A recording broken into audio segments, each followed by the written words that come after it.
Loss অ্যাঞ্জেলেসে দাবানলে মৃত বেড়ে ১৬ উদ্ধারকর্মী পাঠাতে চায় ইরান।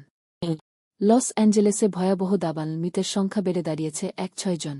ধ্বংস হয়ে যাচ্ছে শত শত ঘরবাড়ি। উদ্ধার কাজে হিমশিম খাচ্ছে স্থানীয় প্রশাসন।